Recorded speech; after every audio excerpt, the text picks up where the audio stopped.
The mirror that trapped his soul, a nightmare beyond reflection. Lucas inherited the old mansion after the mysterious death of his estranged grandfather. Nestled deep in the forest, the mansion was a crumbling monument to forgotten time. Locals whispered that the place was cursed, especially the infamous mirror in the attic, a mirror that revealed the hidden truths no one wished to see. Lucas didn't believe in superstitions. He wasn't here for ghost stories. He was here to clean up, sell the property, and move on. On the first night, the air in the house felt heavier than it should have. Dust hung thick, and the floorboards creaked beneath his every step. But it wasn't until Lucas found the attic that the unease began to grow close. There, in the darkest corner of the attic, stood the mirror. It was taller than any man, with an ancient, tarnished frame covered in intricate carvings, twisting vines, screaming faces, and symbols he couldn't decipher. The glass, clouded with dust, seemed to hum under his gaze. For a moment, he could have sworn it breathed. He wiped the dust from the surface and gazed into the mirror. His reflection stayed back, pale and still. Too still. As he leaned closer, his reflection didn't. It stood perfectly still while Lucas leaned forward. Then it smiled. Lucas stumbled back, heart pounding. He laughed it off, muttering, "I need sleep." But the smile lingered in his mind, cold and wrong. That night, he dragged the mirror to his room. He didn't know why. It felt like it belonged there. As he lay in bed, the air grew colder. Midnight crept in, and with it, the shadows stretched unnaturally long. He glanced at the mirror, and his heart froze.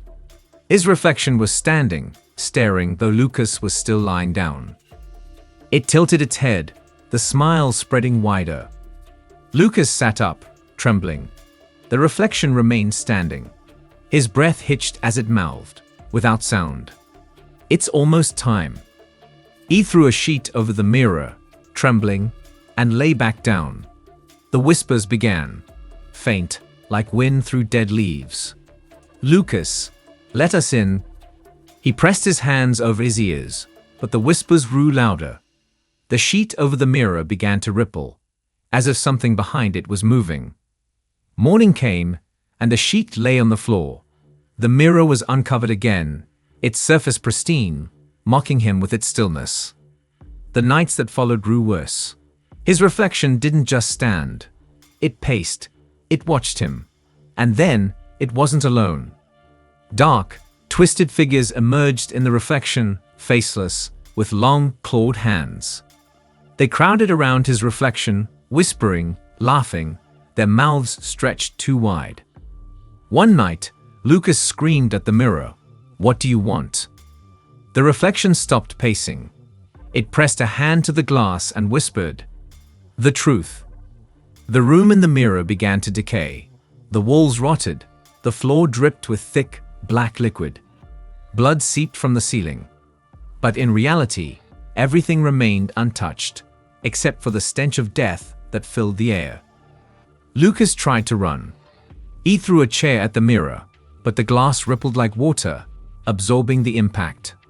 A cold voice echoed from the mirror, "You can't escape." Then it happened. The reflection stepped forward, its hand facing through the glass. Lucas stumbled back as skeletal, decaying hands gripped him. They felt like ice, burning his skin. He struggled, but they pulled him closer, the mirror cracking as it absorbed him. "No, let me go," Lucas screamed. His reflection leaned close, grinning wider than humanly possible, eyes hollow and black. "It's your turn to live in the truth," it whispered. "You will see." With a final agonizing pull, Lucas was dragged into the mirror. The world on the other side was a nightmare, an endless, decaying void. Rotting corpses lined the walls, their mouths stretched in silent screams.